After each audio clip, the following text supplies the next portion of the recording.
It all gets going on Saturday. It is already June 7th somehow. I'm not sure. It's also this man's 17th in 9 as head coach, 3rd as GM, 3rd in franchise history. Holy Dave Dickenson. It's a lot of football. I mean, been doing this a while now. Good to see you. How you been? Well, listen, we're all pretty excited over here. So excited for the season. Like you said, sometimes when you have been in that same spot and in the same league for a while, I think change helps. You know, we have a lot of change in our organization, and I believe everyone's excited to get this year going. Yeah, you know, and we'll get into that. We talk in sports as far as athletes. You want to be a one jersey or a one team. Maybe there's some pride. Do you kind of feel that? Although, I mean, as a player, you obviously played elsewhere, but now you're so linked to the Stamps now. You've been the coach and the GM. Is there pride in that as well, or it's tougher in coaching, of course?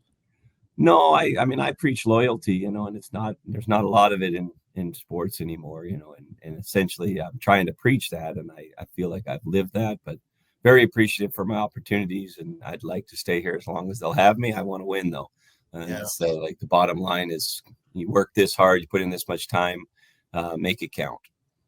Well, the thing about the Stampeders is I still think that there's such a measuring stick. You guys are the bar by which a lot of teams kind of measure, and or at least it was. And last year, big disappointment, 5-12-1, missed the playoffs for the first time in 20 years.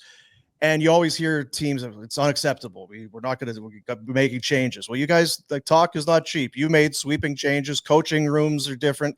Your QB room has been overhauled completely. Your starters are going to be, you need to buy a program on Saturday. Let's say that.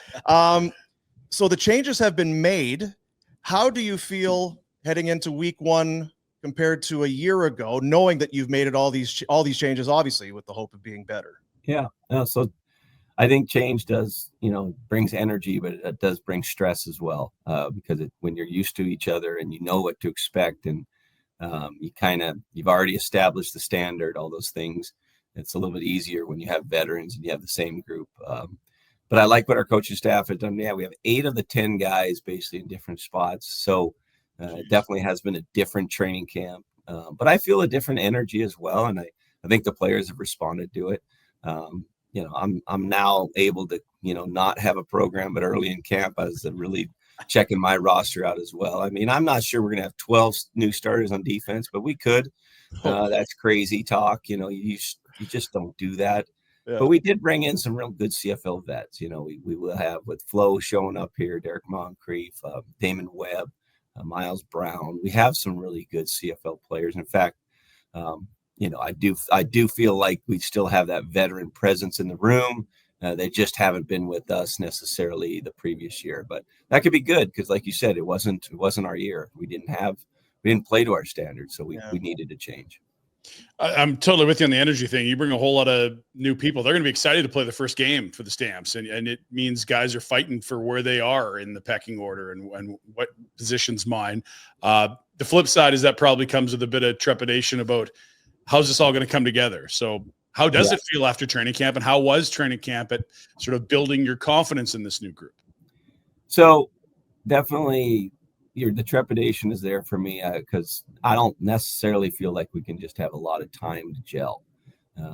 We know what the situation was last year. I was part of that. So, you know, I feel like we do need to start fairly fast, and we need to show improvement each and every game, and we need to win some games. So it's not like we're sitting here on a total rebuild and we're all comfortable in our seats. We know we got to get going. We got to win games. So I do like the energy. I do like the camaraderie. I do think the guys are a tough physical group with a lot of talent. I do think we will push people, and they'll know they played the Calgary Stampeders.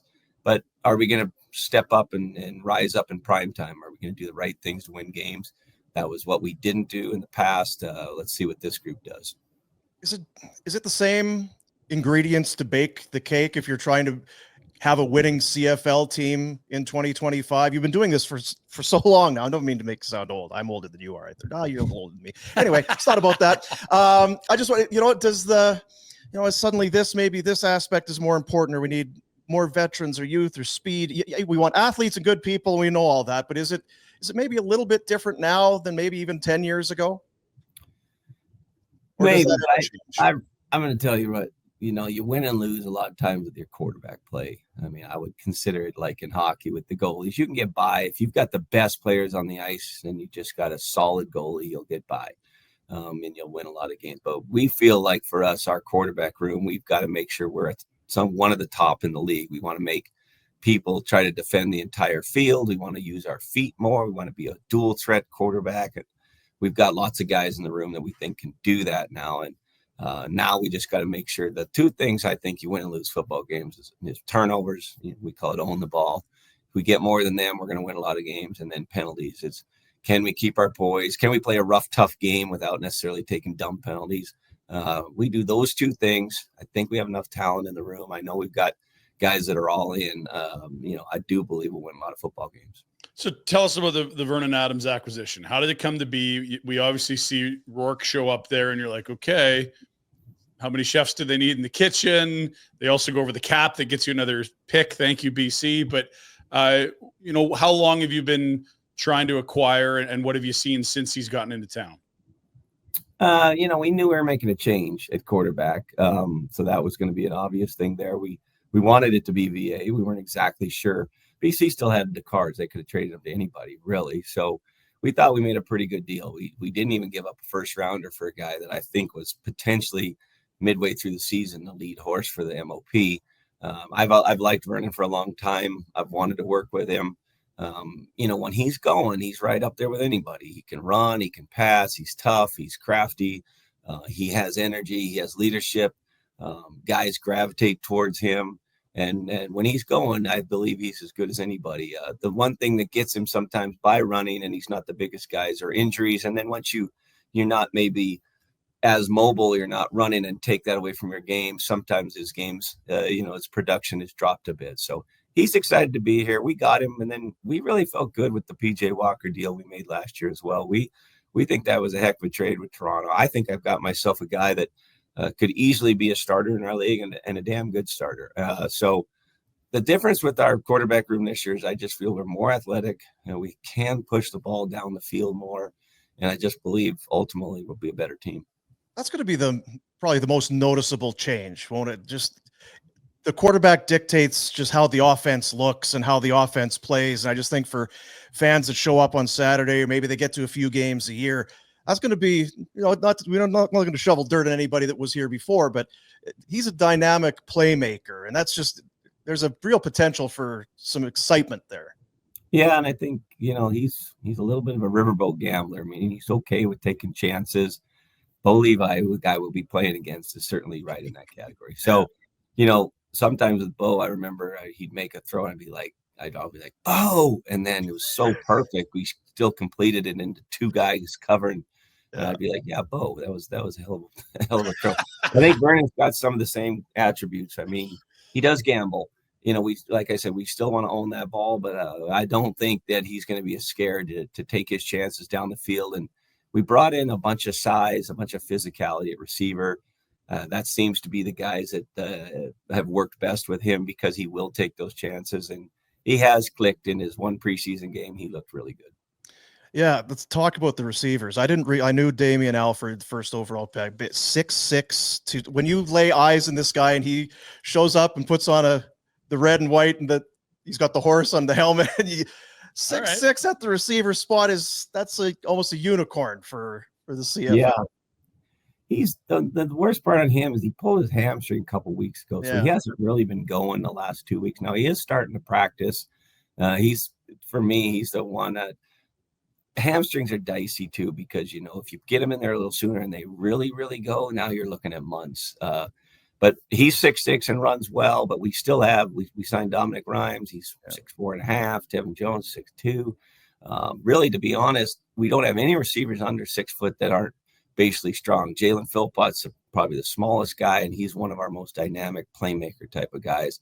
So can we stretch the ball down the field? Can we push the ball vertical? But also go ahead and try to tackle us after we catch the ball. Go ahead, and when we throw our wide receiver screens or our running back screens, these guys are big men that can block you. And so that's got to be the strength of our team. And for us to win, they got to play well. For fans, they'll be very excited to see some familiar faces and some old faces for the 80th birthday party on the weekend. Doug Flutie's coming back. I remember being a kid watching Doug Flutie, and obviously yourself, Henry Burris. There's a long line of Hall of Fame quarterbacks that pass through. Also, more recently, Alex Singleton. He's going to be back. It's a really nice name of guys coming back, but you're the coach, and this is game one with the new group. Are you going to find some time to shake some hands and maybe tip a beer or two, or is it just all business here? No, I'm kind of a bit of a loser on the drinking, so I don't really do it. I found it's the easiest way for me to cut calories is not to drink. So no, I know Doug's going to be in the day before the game. Him and Huff are playing some golf together with Jay McNeil, and so he needed a set of clubs, so he hit me up. So that was cool.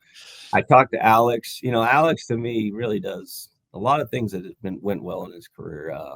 Part of it is obviously him. He's just a great player, but there is something to be said for, buying into the CFL, coming up here, embracing his Canadian nationality, even though he's never really lived in Canada, and just basically using the CFL to take his game to a new level and have great success in the NFL. And he's been an ambassador for our city. But a couple other guys, Nick Lewis and Jermaine Copeland. I haven't seen Jermaine Copeland in a long time. I'm excited for those guys. Mark McLaughlin's going to be here from the 98 team that I was on. I held the game-winning field goal on that. Haven't seen Mark in a long time. We see Cornish, and Marcus Crandall will be in as well. So there's just a really, really good group. The 71 team and the 48 team, I think we're trying to get some guys that more, unfortunately, like sons. It's harder to have as many guys as a long time ago. Now, those guys are old, by the way. You'd say I'm old. Those guys are old. But thinking back, I think Wayne Harris, John Helton were on that 71 team, some great players. Herm Harrison has passed, but he was the guy that, in my mind, I think is that generation. 48, you got me. I don't know. Maybe Sugarfoot. Maybe Sugarfoot would have been the best player on that team. I don't know, but certainly a lot of tradition and a lot of things that I like. Singleton, I was just going to say, Singleton, he's still got the long hair. Can we throw some pads on him? Maybe sneak him in there with all the changes you made on the defensive Not cleared side. Yet. Last year, he blew his ACL in the first game, and he's played the whole game and had like 12 tackles. And he's cleared next week to go to be Alex Singleton, which is awesome. Yes. But yes, he still has the hair, from what I understand. And I haven't seen him in a while either. Like I think it's been like 2019 since he came up last, where we did our Grey Cup banner after 2018. So it'd be good to see Alex. I was just before we move off from that, you talk about characters. I mean, I can only imagine to be the coach and you go into that locker room sometimes and, guys are yipping and hollering. There's nothing. It's not a hockey room. It's not a baseball clubhouse. Bodies. There is nothing like a football locker room. And I just think of Nick Lewis, one of a kind. Jermaine Copeland, he's just one of my favorite guys among all those personalities. He was like great on the field, and just so Stamps have had some amazing characters go through those doors. Yeah, I definitely was not one of them. Like I was, it was weird because I was like all business. Like even if we won, I was already thinking about the next game. I should just sometimes just slow down and enjoy it. You even saw after our preseason, our guys, everybody had their cowboy hats. The thing about it is sports is too tough to just go out there and play. You need to win. So you're talking characters, but these guys always won. I mean, they showed up. Nick, honestly, Lewis to me is one of the guys. I mean, he laid it on the line. Him and like Charleston Hughes. I just remember body types. They don't look like they're strong, muscular, this type of stuff. They just laid it on the line over and over and over, and did the right things. And we miss him, and he's got a lot of things going on. I think Nick's probably, if you see him at the game, he fits into more of the O-line category right now. He's definitely not the receiver body type, but I haven't seen Cope. Rambo. I thought that group of receivers, I haven't seen Rambo Kenyon for a lot of years. Another character that I really believe is one of the super people of the world. So fun to get back together with the old friends. We all remember the Marshawn Lynch. I'm just here so I don't get fined. I'm just here so I don't get fined. I was in the locker room post game one time, and of course, Nick didn't get the ball as much as Nick thought he should have gotten the ball. Which that is game. A lot, yeah. And all he said was, you know. His answer to every question was, you know. He's a good teammate, though, to be honest. Oh, he Like, I was. know, what great receiver doesn't have a little bit of that in him? Yeah. You Probably want no it, one. right? The greats You won the have to. ball. Yeah. Dude, listen, you're out there for 60 plays, and you might touch the ball 7 times if you have a good game, 70 times. I mean, and if you only get 2 chances or something like that, yeah, it's probably really something that you feel. But Nick made impacts in lots of other ways. I Yeah. mean, he's And his probably blocking blocked. reel is Oh, just the murder. Like yeah, he should be and put he by was so bars if you watch smart, his too. blocks. There's Chance- film of Nick Lewis running a route, pointing to tell the quarterback where to throw it. It's not him. I'm serious. He's telling the quarterback, "Don't throw it to me. Throw it to the guy that's going to be open." He understood coverages as well as anybody. What were your interactions with Flutie like coming up into the league? Obviously, he's a star. When the CFL at that time, like you saw the Argos outbid the NFL for Rocket Ishmael. Like weird things were happening. He was a part of some really high profile teams here in Toronto, and then you guys shared a locker room in San Diego together when you were both with the Chargers when you left the CFL for a bit. Like, what's your relationship like with Doug, and how was it at the beginning? So at the very beginning, not to be too rude, but Doug went to Toronto. I was on Toronto's neg list. They traded for me, and I was kind of undersized white guy, maybe shorter guy. I definitely didn't have the same skill set as Doug, but if people were like kind of trying to like compare just because of size. And I don't have his game. I mean, the guy's amazing, one of the great athletes, but also true competitors. Didn't really get to know him that well until San Diego, but spent a year and a half. Him spending it with Doug, Drew Brees, and myself. It's just a really good group because we're all built. We're not big men, and yet I would put competitiveness up against anybody. But really stayed in touch with Doug. He's really the guy that I look up to. I mean, I don't know if you guys know this. He ran the Boston Marathon a couple years ago. I think he's he's approaching 60. Yeah. And Doug doesn't run marathons. He just does it because he's part of that community. And I told him, I saw the finish line, and look, he made it, but he was hurting. And he says, sometimes I just do things to prove I can do them. And that's Doug Flutie in a nutshell to me. He's, anything he does, he's just going to obviously compete and be the best version of himself. And pretty humble guy. I think for all the success he's had, he's a pretty humble guy. He just enjoys being in the moment, and always really had a good time being a part of teams that he was part of. Yeah, I might pick up some garbage and throw it in the trash if I'm walking down the sidewalk. That's me giving back to my community. Yeah. Doug's running marathons. It's a little different. Well, he is New England now. He finished his career with the Patriots. I mean, he's ingrained in that community big time. Yeah.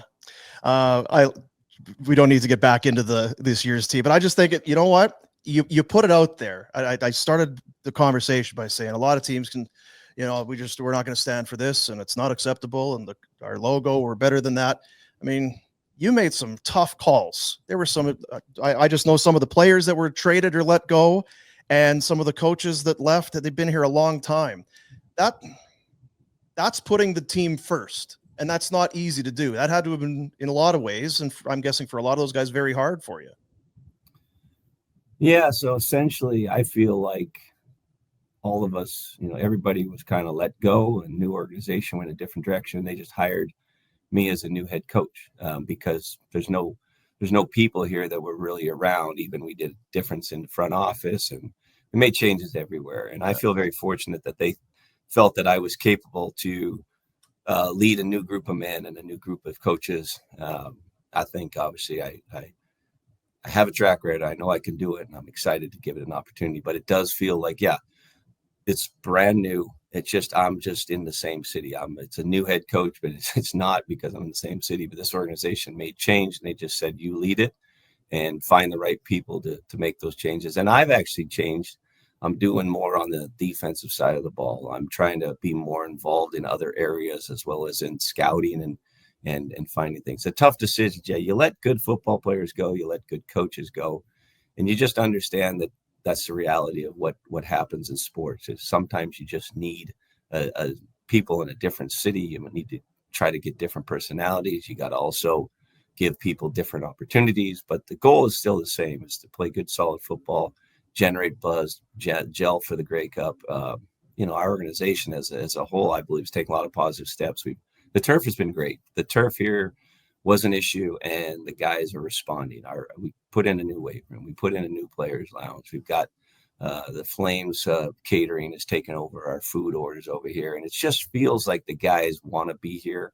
And unfortunately, sometimes at the end of careers when it's not going well, guys we're turning a little bit on the bitter pill type of stage, and it just had to be done. And I feel very fortunate that they're willing to give me this chance. And I also I'm appreciative, but I'm ready to go. I think this is going to be one of those years that could be very exciting, but also it could be so much fun because everybody's new, fresh, and we're excited to see what we can do. Well, they say being uncomfortable is a good thing, right? Stuff out of the comfort zone. Yeah. Yeah. I don't know about that. I've played so many years. I got this one chair at my house, and that's the only place my back feels right. Yeah. So that's what they say. I don't know if I subscribe to it. I love being comfortable. There's nothing better. I mean, if that chair, if it's taken by somebody else, I'm not in a good mood. Yeah, not good. We'll let you get out of here. I know you got stuff to do. But we played the clip, and I think it's great for team bonding. Sometimes these things, it's not hard to do. Mm-hmm. But they brought the Huff burgers out after practice the one day. The guys are diving. Whoa, man, this is great. They're so happy.